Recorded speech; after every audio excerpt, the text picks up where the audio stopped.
जय जय रघुवीर समर्थ. रघुवीर समर्थ. आपण एक चार अभंग वाचूया तुकारामांचे आणि थांबूया. अं, हे पण भक्तीतल्या अनेक अवस्था आहेत आणि त्या अवस्था महत्वाच्या काय त्या आपण बऱ्याच वेळा बोलून झाल्यात. पण त्या तुकारामांच्या प्रत्येक अभंगाबरोबर तीच गोष्ट सुद्धा अनेक निरनिराळ्या पद्धतीने तुकाराम सांगतात.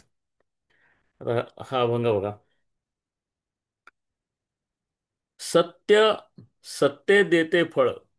सत्याला सत्याचं फळ येतं. तुम्ही काय काळजी करू नका, तुम्ही सत्य भक्ती करा की परमेश्वर तुम्हाला फळ देणारच. असा असा अनुभव आहे असं सांगतात. सत्य सत्य देते फळ, नाही लागतची बळ.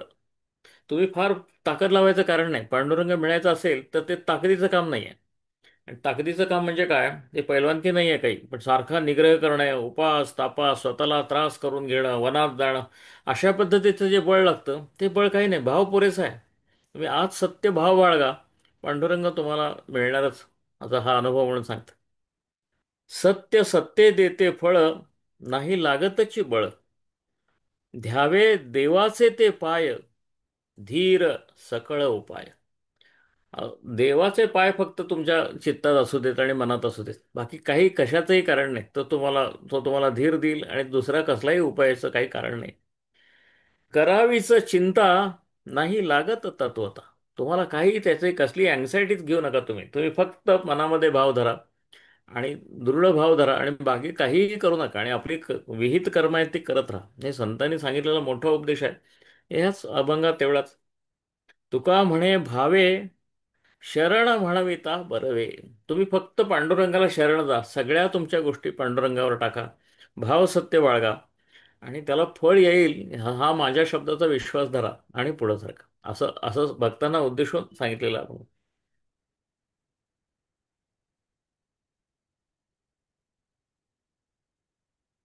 हा आणखीन खास तुकारामांचा सिग्नेचर सही असलेला अभंग आहे. आणि तो सही असलेल्या अभंगामध्ये माझी काही प्रमाण आहेत तुकारामांच्या संदर्भातली. त्यात जाणतेपणाचा धिक्कार करणे हे ही तुकारामांची सही असते.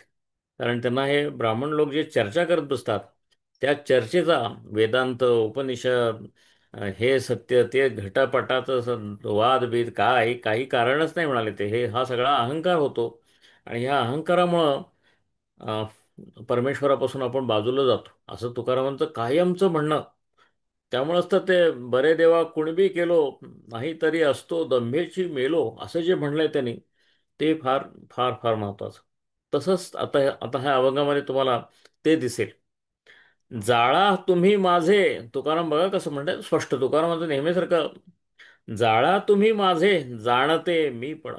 मी पण, मला माहित आहे, मला माहित आहे, मला आता सगळी शास्त्र माहीत झालेत. हे जे जाणते, जाणण्यातून आलेलं मी पण आहे. अहंकार वाढलाय, मला सगळं माहीत झालंय म्हणून जाळून टाका माझा स्वतःचा. जाळा तुम्ही माझे, जाणते मी पण, येणे माझा खून मांडियाला. ह्या जाणतेपणानं माझा घात करायला घेतलेला आहे देवा आता. मला जाणतेपणाच नको, मला भोळा भाव पाहिजे. काय तुकाराम म्हणतात बघ. आणि याचं कारण काय, खादले पचे तरीच ते हित. अहो ते खाल्लेलं पचायला पाहिजे की म्हणाले. खाल्ले ते सगळं ज्ञान तो उपनिषदांचं घ्यायचं ते शंकराचार्यांना पेलतंय. तुम्ही फार सामान्य आहात, तुम्हाला ते पेलणार आहे का. तुम्हाला भक्तीच बरी म्हणाले, पटकन तुम्ही विठ्ठलापाशी पोचाल. खादले पचे तरीच ते हित, ओकलिया थित पिंड पिढी. तुम्हाला नाहीतर पचलं नाही तर उलट्या होतील, जीवाला त्रास होईल म्हणाले. तुम्हाला न पचणारं जेवण घेत जाऊ नका. तसं आहे म्हणाले. ते वेदांत उपनिषद नुसत्याच चर्चा करायच्या, आत पचणार नाही, त्याचा तुम्हाला त्रास होईल म्हणाले, बाकी काय नाही. तरी भले भोगे जोडिले ते धन, पडिलिया खावे जीवनासे.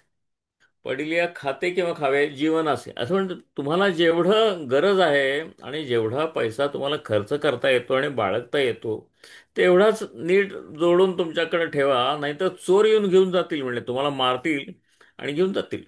म्हणजे ज्ञानाचं पण तसंच आहे, पचणार नाही तर त्रास होईल. आणि धनाचं पण तसंच आहे, ते तुम्हाला पचणार नाही, चोर येऊन तुम्हाला मारतील आणि घेऊन जातील. तर असं काही करू नका, तुमच्या ताकदीबाहेरचं काहीही करू नका. तुका म्हणे मज तारी का विठ्ठला. तुका म्हणतात तुकाराम महाराज मला विठ्ठला तारी. आणि फार पुढची वेळ फार फार फार फार सुंदर ओळ आहे. तुका म्हणे मज तारी गा विठ्ठला, नेणताची भला दास तुझा. नेणतच ठेव मला, मला जाणतं कधीही करू नकोस. आणि ह्या हे तुकारामांचे अनेक अभंग आहेत, असे शेकडेने अभंग आहेत. त्यामध्ये जाणतेपणाची टीका केलेली आहे आणि नेणतेपणाचा गौरव केलेला आहे. एवढंच नाही तर ते सांगितलं की नेणतेपणानंच विठ्ठल भेटेल, जाणतेपणानं कधीही भेटणार नाही.